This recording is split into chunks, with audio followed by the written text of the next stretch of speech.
আবারও তোমাদের জন্য অনেক সুন্দর একটি চাইনিজ ড্রামা নিয়ে হাজির হলাম। এই ড্রামাটি আমার মোস্ট ফেভারিট একটি চাইনিজ ড্রামা। এখানে এক রহস্যময় ফক্স ফেয়ারি আর মারম্যানের ভালোবাসার কাহিনী দেখানো হয়েছে। একে অপরকের প্রতি ভুল বোঝাবুঝি ভালোবাসাকে প্রতিশোধে পরিণত করে দেয়। এখানে মৎস্যকুমার তার প্রতিশোধ নেওয়ার পর বুঝতে পারে যে তার প্রতিশোধ নেওয়াটা ঠিক ছিল না। যখন ভালোবাসার মানুষটাকে হারিয়ে ফেলে তখন বুঝতে পারে।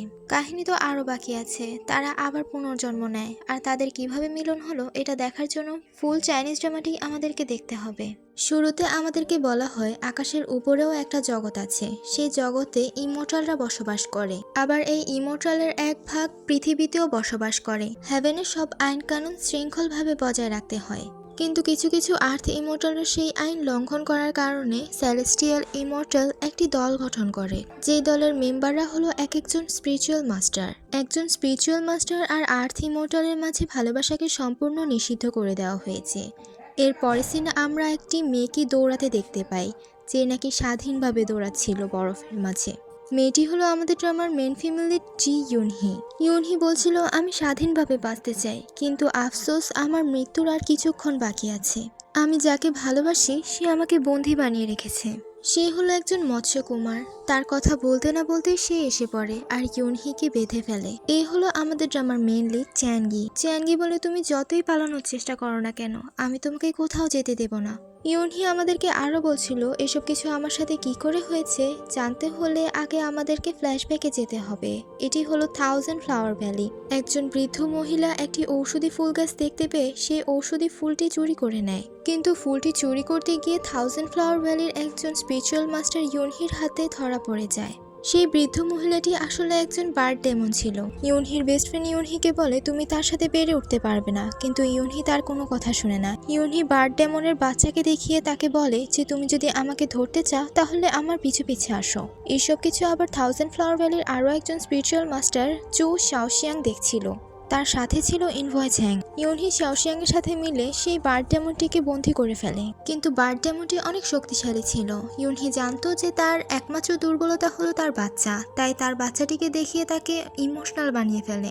কিন্তু ইউনহি পাখিটিকে জানায় যে এটি তোমার বাচ্চা নয়, এটি তুমি চুরি করে নিয়ে এসেছিলে তোমার কাছে। তোমার বাচ্চাটি তো আরও আগেই মারা গিয়েছিল, যখন নাকি যুদ্ধ চলাকালীন ছিল। এবার মা পাখিটি তার বাচ্চার মৃত্যুর খবর শুনতে পেয়ে অনেক ইমোশনাল হয়ে যায়। ইউনহি বলে তুমি স্বীকার করো যে তুমি অনেক পাপ করেছো তোমার জীবনে, কিন্তু বার্ড ডেমনটি তারপরও স্বীকার করতে চাইছিল না। ইউনহি তাকে বলে যে তোমার বাচ্চাটিকে কিভাবে মারা হয়েছে তুমি কি জানো?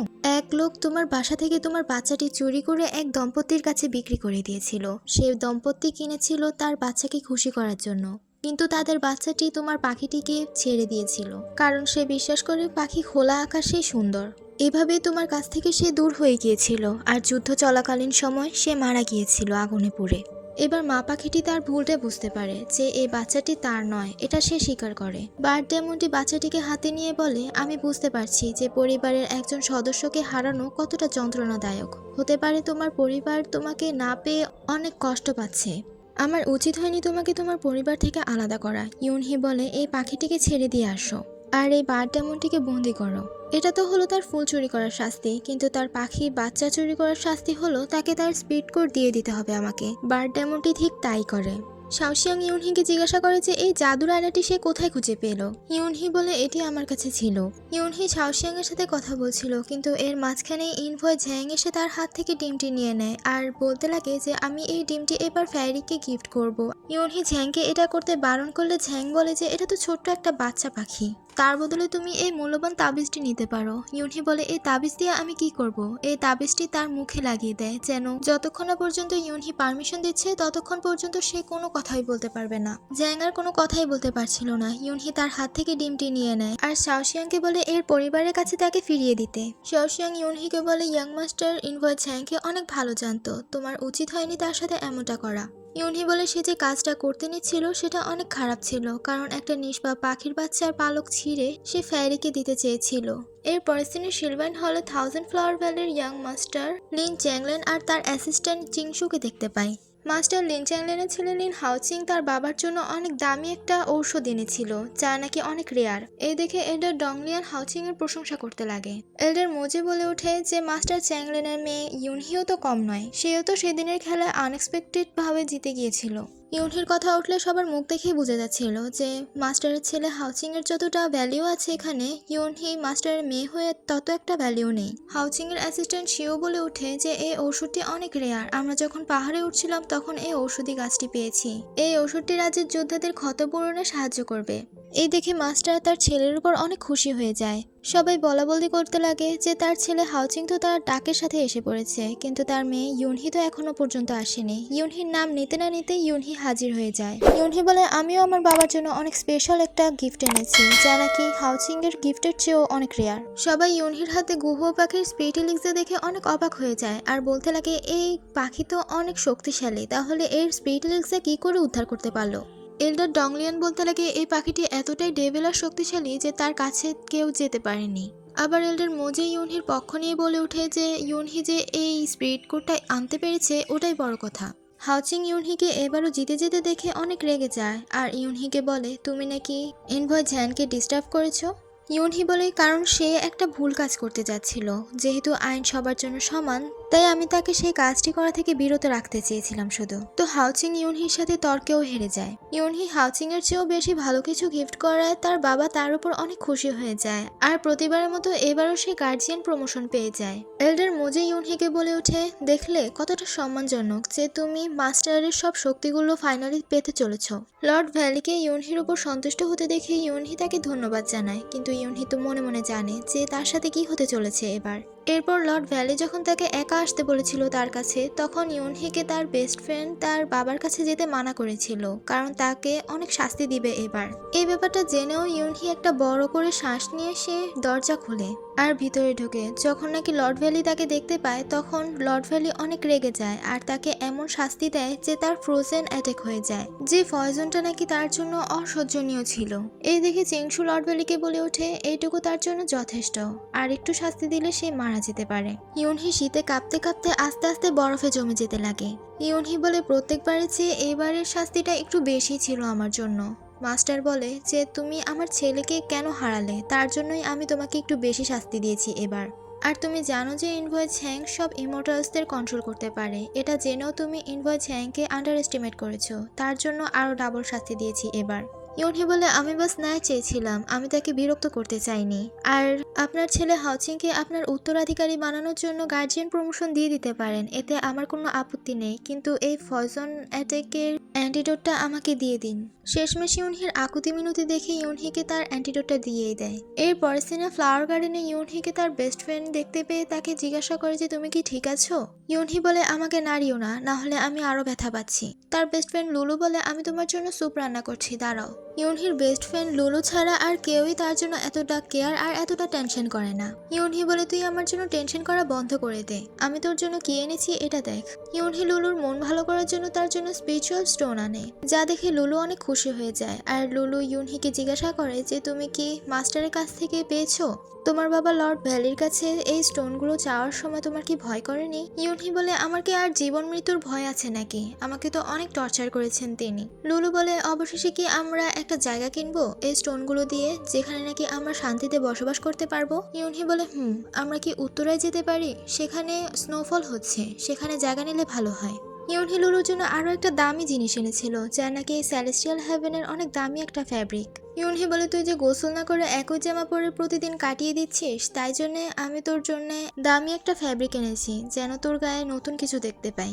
তাড়াতাড়ি জামাটা চেঞ্জ করে নে, না হলে শাওশিয়াং এসে আবারও তোকে মদ পোকা বলে বলে তোকে খেপাবে। লুলু বলে তার এত বড় সাহস, আমার একই জামা পরে থাকতে ভালো লাগে, এতে আমার গায়ের দুর্গন্ধে যদি কারো সমস্যা হয় আমার তো কোনো সমস্যা নেই। ইউনহি লুলুকে তার বিয়ের কথা জিজ্ঞাসা করলে লুলু অত একটা পাত্তা দেয় না। এরপর আমাদেরকে 1 মাস পরে সিন দেখানো হয়, ইউনহি অপরাধী ডেমনদেরকে ধরে ধরে এনে শাস্তি দিচ্ছিল।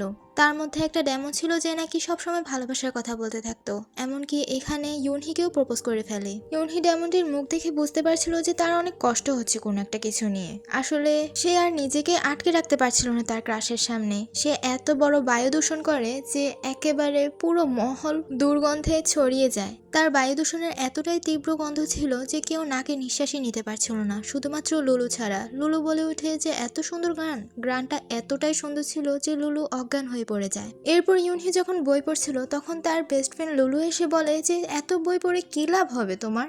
ইউনহি বলে আমি বাস আমার সময় কাটানোর জন্য আমি বই পড়তে বসি, আমার এই জিনিসটা অনেক ভালো লাগে। লুলু বলে কেন, তুমি কি জ্ঞান অর্জন করে সেই লর্ড ভ্যালি চ্যাংল্যানের প্রতিদ্বন্দ্বী হতে চাও? ইউনহি বলে তার প্রতিদ্বন্দ্বী? এখানে তো তার চেয়ে উচ্চ পদে আর কেউই নেই।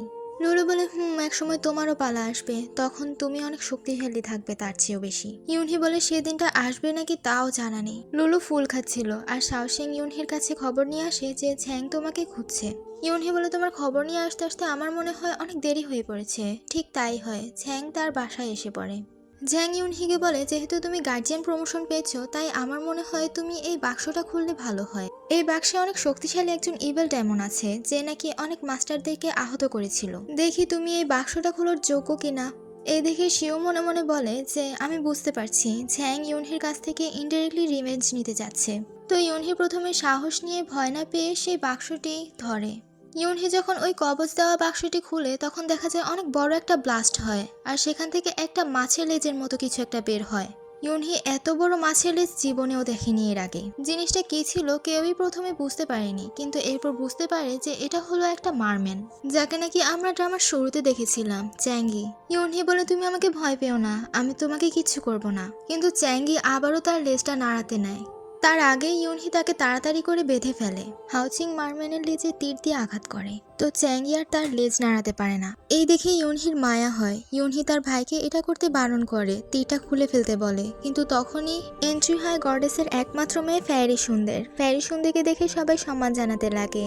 তার পায়ের নিচে গোলাপের পাপড়ির তৈরি একটা রাস্তা তৈরি হয়, কারণ ফ্যারি সুন্দর উপর আর কেউ নেই, তাকে সবাই ভয় পায়। তাই তার মর্যাদাও ছিল সবার চেয়ে বেশি। ফ্যারি শুনতে বলে যে এখানে একটা সিন ক্রিয়েট হচ্ছে আর আমি জানি না, এটা তো হতে পারে না। লর্ড ভ্যালি তাকে শিল্ডভাইন হলে যাওয়ার জন্য অনুরোধ জানায়।